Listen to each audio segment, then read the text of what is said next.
इहा त सभु कंहिंखे ख़बर आहे त खीर माण्हूअ जी सिहत लाइ केतिरो फ़ाइदेमंद आहे। खीर जेकॾहिं बिना मिलावट वारो हुजे त पेट, मादे, हॾनि, अखियुनि जी रोशनी ऐं दिमाग़ समेत इंतिहाई अहम फ़ाइदनि वारी कुदरती खुराक आहे। इन सां गॾु इहा बि सभु कंहिंखे ख़बर हूंदी त अंडा बि जिस्मानी ताक़त समेत प्रोटीन माणण जो बहितरीन ज़रियो हूंदा आहिनि। उन्हनि जा बि सिहत लाइ पंहिंजा अलॻि ऐं अनोखा फ़ाइदा आहिनि। पर छा तव्हांखे ख़बर आहे त खीर ऐं अंडो मिलाए इस्तेमालु कजनि त सिहत जा कहिड़ा ऐं केतिरा फ़ाइदा माणे सघजनि था। अॼु असां अव्हांखे ॿुधाईंदासीं त कचो अंडो खीर में मिलाए पीअण सां कहिड़ा हैरान कंदड़ फ़ाइदा मिलंदा आहिनि। अंडे वारो खीर पीअण में थी सघे थो त कंहिंखे ज़ाइकेदार न लॻे, पर इहो इंतिहाई बहितरीन फ़ाइदनि वारो आहे। अंडनि में प्रोटीन, ज़िंक, विटामिन डी ऐं ॿियूं केतिरियूं ई मादनियात मौजूद आहिनि जेकी बाहि ते पचाइण सां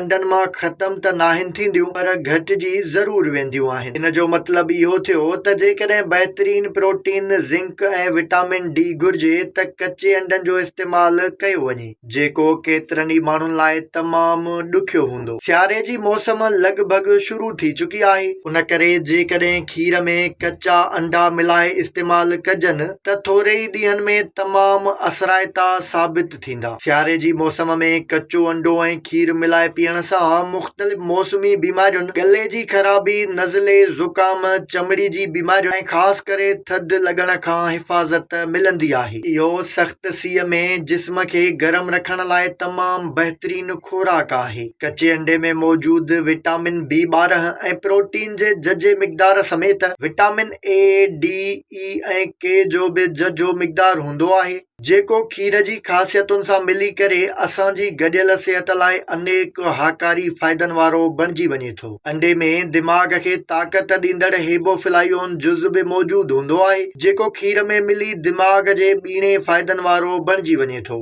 अंडो ऐं खीर गॾाए पीअण सां दिमाग़ी कमज़ोरी ख़तम थियण समेत सुकून जी निंड करण, दिमाग़ी बेचैनीअ जो ख़ात्मो ऐं याददाश्त खे तेज़ करे सघिजे थो। अंडो ऐं खीर रोज़ गॾाए पीअण सां घुर्बल विटामिन्स जी पूराई थींदी आहे, जंहिंजे करे मुख़्तलिफ़ बीमारियुनि समेत कैंसर खां बि तहफ़ुज़ मिले थो। सिहत जे माहिरनि जो चवणु आहे त अंडो मिलियल खीर पीअण सां कैंसर जा ख़तरा वॾी हद ताईं घटिजी वेंदा आहिनि। अंडनि वारो खीर हॾनि समेत जिस्म जे मांस जी ताक़त लाइ बि बहितरीन साबित थींदो आहे। हॾनि जी कमज़ोरी, चेल ऐं जोड़नि जे सूर, कुल्हनि ऐं पुठीअ जे सूर वारा माण्हू जेकॾहिं रोज़ अंडो ऐं खीर गॾाए पीअंदा त थोरे ई ॾींहनि में उन्हनि जूं सभु कमज़ोरियूं ख़तम थी वेंदियूं। हिक कचे अंडे में लॻभॻि 6 ग्राम प्रोटीन मौजूद हूंदी आहे, जेका इंसानी जिस्म जी मरमत लाइ इंतिहाई ज़रूरी आहे। इहा प्रोटीन ऐं ॿियूं शयूं खीर में मिली जिस्म खे अहिड़ी तवानाई ॾींदियूं आहिनि जो कंहिं बि कमकार में थकावट जो अहसासु नाहे थींदो। कचे अंडनि में मौजूद फास्फोरस ऐं कैल्शियम खीर में मिली जिस्म जे सेलनि जी बहितरीन वाध वेझ कंदा आहिनि। इन सां गॾु अंडनि वारो खीर वारनि, चमड़ी ऐं नहनि लाइ बि इंतिहाई बहितरीन हूंदो आहे, जंहिंजो इस्तेमालु वारनि खे मज़बूत ऐं चमकंदड़ बणाइण सां गॾु उन्हनि खे छणण खां बि रोके थो।